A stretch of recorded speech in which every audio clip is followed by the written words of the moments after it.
अखण्डमण्डलाकारं व्याप्तं येन चराचरं तत्पदं दर्शितं येन तस्मै श्रीगुरवे नमः। तस्मै श्रीगुरवे नमः। परम पूज्य गुरुदेव और परम वंदनीय माता के श्री चरणों को नमन करते हुए आप सभी भाइयों बहनों का सादर अभिनंदन करता हूं मैं। मित्रों, आज एक ऐसे विषय को हम आपके सामने प्रस्तुत करने जा रहे हैं जो आप सब अपनी आंखों से देख तो पा रहे हैं, लेकिन आप उसका अनुभव नहीं कर पा रहे हैं और उसके दूरगामी परिणामों का अंदाजा आप नहीं लगा पा रहे। मित्रों, अगर आप ध्यान से अपने चारों तरफ अपनी बुद्धि को फैलाएंगे तो आपको चारों तरफ कुछ उथल पुथल या परिवर्तन होता हुआ दिखेगा और यह परिवर्तन सामान्य परिवर्तन होता हुआ नहीं दिखेगा। अभी आप जब मेरा वीडियो सुन रहे हैं, कुछ क्षणों के लिए अपनी आंखों को बंद करें और चिंतन करें कि आपके चारों तरफ देश, दुनिया, वातावरण, सृष्टि में क्या कुछ नहीं हो रहा है और इस परिवर्तन के संदेश को आप कहां तक समझ पा रहे हैं और कहां तक अनुभव कर पा रहे हैं, यही याद दिलाने के लिए आज मैं आपके सामने बैठा हूं। मित्रों, यह परिवर्तन हर स्तर पर हो रहा है। वैश्विक स्तर पर, पर्यावरण के स्तर पर, राजनीति के स्तर पर, धर्मनीति के स्तर पर, अर्थनीति के स्तर पर और साथ ही साथ आपके वैचारिक स्तर पर भी हो रहा है। इसको हम समझने का प्रयास करेंगे कि ये परिवर्तन क्यों हो रहा है और इसका अंततोगत्वा परिणाम क्या है। अभी 2-3 साल पहले वैश्विक परिवर्तन की बात हम थोड़ा सा देख लेते हैं। 2-2.5 साल 3 साल के अंतर्गत आपने जिस महामारी का और जो दौर आपने देखा, नाम उसको कोरोना दे दीजिए, वायरस दे दीजिए, कुछ भी दे दीजिए, क्या यह आपको एक सामान्य सी घटना लग रही है? बिल्कुल नहीं। क्या यह मात्र किसी के मस्तिष्क की उपज है? बिल्कुल नहीं। प्रकृति अपना संतुलन बनाए रखने के लिए बाध्य है, क्योंकि प्रकृति उन नियम कानूनों से बंधी हुई है जिन नियम कानूनों से सृष्टि के समस्त ग्रह, नक्षत्र, ब्रह्मांड गतिशील हैं और चलायमान हैं। तो अपने को बैलेंस करने के लिए प्रकृति को तो कोई न कोई बहाना लेना ही पड़ेगा।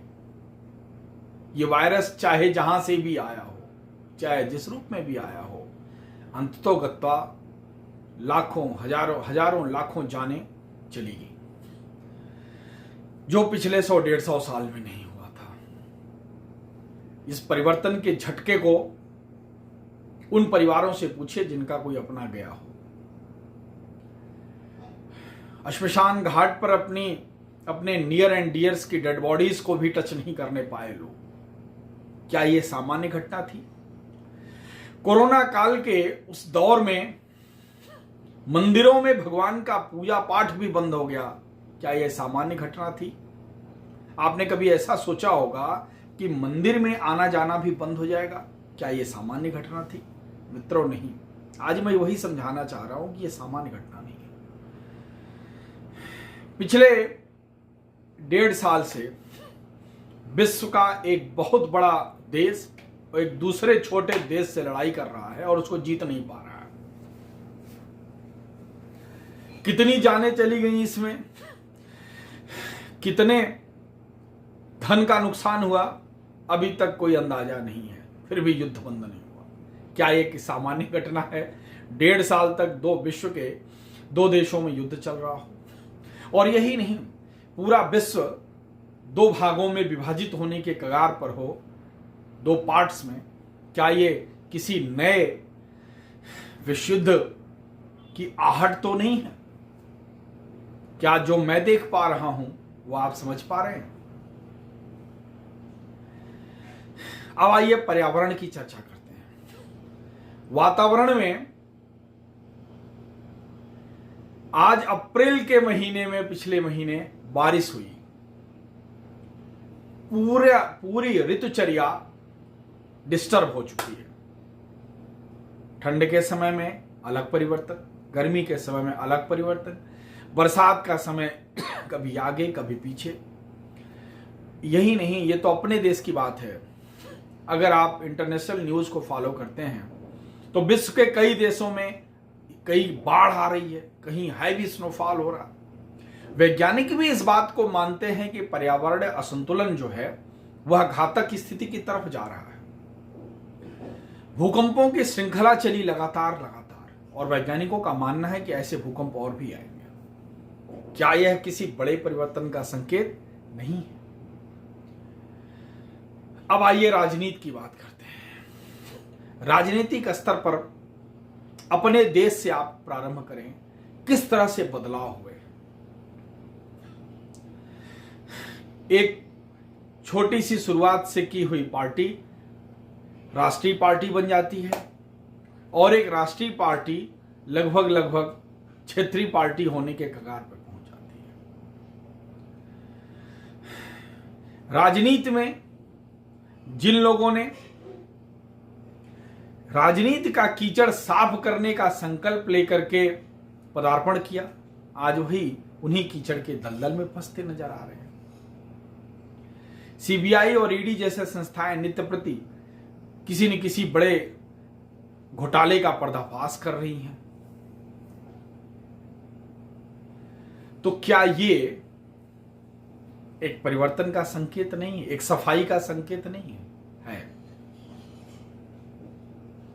और इस राजनीति को आप वैश्विक स्तर पर भी देखें तो वहां भी यही चल रहा है। विश्व के की बड़ी महाशक्ति के रूप में जाने वाले देशों में भी इस प्रकार के राजनीतिक संघर्ष हो रहे हैं। हमारे पड़ोसी देश में क्या स्थिति है, आप सभी इससे अच्छी तरह वाकिफ हैं। राजनीति का क्या स्तर वहां पर हुआ, किस तरह से चीजें हो रही हैं। क्या एक बहुत बड़े इस उथल पुथल के बाद आप किसी बड़े परिवर्तन को नहीं देख पा रहे हैं? मैं देख पा रहा हूं। आप भी मेरी आंखों से देखने की कोशिश करिए। यह संकेत प्रकृति और परमात्मा आपको पहले से दे रहे हैं। इस बदलाव हेतु आपको तैयार कर रहे हैं। आइए अब अगला कदम जो है धर्म पर चर्चा कर लेते हैं। भारत से स्टार्ट करिए, क्योंकि धर्म की सबसे ज्यादा मजबूत स्थिति भारत में ही मानी जाती है। धर्म की क्या स्थिति है? आज धार्मिक कहाने वाले लोग, संत महात्मा की कैटेगरी में भी आने वाले लोग, समय समय पर उनके पीछे खुलासे होते हैं और पता चलता है कि ये आडंबर था। तो धर्म का चोला ओढ़ने वाले लोगों के ऊपर से चोला भी बार बार उखड़ रहा है। और पूरा भारत 2 प्रकार के विचारधारा में बढ़ता नजर आ रहा है। एक जो धार्मिक और ईश्वरीय आस्थाओं और मान्यताओं में विश्वास करता हो, दूसरा इन मान्यताओं और आस्थाओं को झूठा ठहराता हो। इस देश में यह वैचारिक द्वंद्व दिन प्रतिदिन बढ़ता ही जा रहा है। यह भी एक बड़ी सफाई और बड़े व्यवस्था परिवर्तन का संकेत है, क्योंकि जब 2 विचार आपस में टकराते हैं, द्वंद्व होता है, उसके बाद ही तो एक विचार दूसरे पर हावी हो पाएगा। उस संघर्ष के पश्चात नास्तिकता फैलाने वाले लोगों को या देश में नकारात्मकता फैलाने वाले लोगों को, धर्म के आधार पर बांटने वाले लोगों को उनके किए का परिणाम मिलना चाहिए, और देश में आस्तिकता फैलाने वाले लोगों को, धर्म के मार्ग पर चलने वाले लोगों को भी उसका परिणाम मिलना चाहिए। तो यह वैचारिक द्वंद्व पूरे देश में चल रहा है। कोई भी धार्मिक मान्यता आप ले लीजिए, उस पर दो विचार मिले हुए आपको मिल जाएंगे। आप एक सामान्य सी बात कह दीजिए कि भगवान श्री रामचंद्र की जय, इस पर भी आप फेसबुक पर अगर आप इसको लिख दीजिए, 10 लोग इसके समर्थन में, 10 लोग इसके विरोध में खड़े हो जाएंगे। दिखाने की क्या जरूरत है? मैं पीताम्बर पहन के बैठ गया, 10 लोग इसका समर्थन करेंगे कि हाँ ये विचारधारा है, 10 लोग बोलेंगे दिखावटीपन है। तो ये विचारधारा की लड़ाई हमेशा, आप किसी संत का सपोर्ट कर दीजिए, 10 लोग आपके समर्थन में, 10 लोग आपके खिलाफ में। राम मंदिर बन रहा है, 10 लोग उसके विरोध में, 10 लोग उसके समर्थन में। तो ये विचारधारा की जो लड़ाई चल रही है, द्वंद्व चल रहा है, यह एक बड़े परिवर्तन का संकेत है। इस परिवर्तन के संकेत को आप समझिए कि प्रकृति आमूल चूल परिवर्तन करने जा रही है, व्यवस्था परिवर्तन करने जा रही है। इसको नाम आप जो देना चाहें दे। अब इसके साथ मैं कई सारे उन संकेतों को भी बताऊंगा। जगन्नाथ मंदिर से प्राप्त कई सारे ऐसे संकेत प्राप्त हुए जो आज तक नहीं हुए, और भविष्य मालिका नामक पुस्तक में उन संकेतों को के बारे में बताया गया है कि यह संकेत कलयुग के अंत के संकेत हैं। जोशीमठ जैसी जगह पर आपने अभी 2-3 महीने पहले देखा दरारें आना चालू हो गई। यह किसी बड़े परिवर्तन के संकेत है। ऐसे कई सारे ज्योतिषियों की भविष्यवाणियां मैं देखता रह रहा हूं जो कलयुग के अंत का संकेत दे रहे हैं, और मैं उन भविष्यवाणियों से पहले तो अपने परम पूज्य गुरुदेव की बातों पर 100% भरोसा करके कह रहा हूं कि अगर उन महर्षि ने कह दिया कि यह युग परिवर्तन का समय है, तो युग परिवर्तन होकर ही रहेगा। उसकी झलक आप सभी को मिलना प्रारंभ होगी।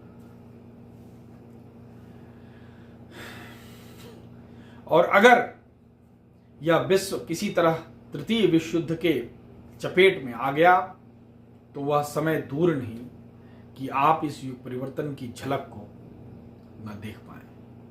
जल्द ही मैं उन समस्त घटनाओं को आपके सामने रखने की कोशिश करूंगा जो भविष्य मालिका के अनुसार कलयुग के अंत का संकेत देते हैं। जय श्री राधे।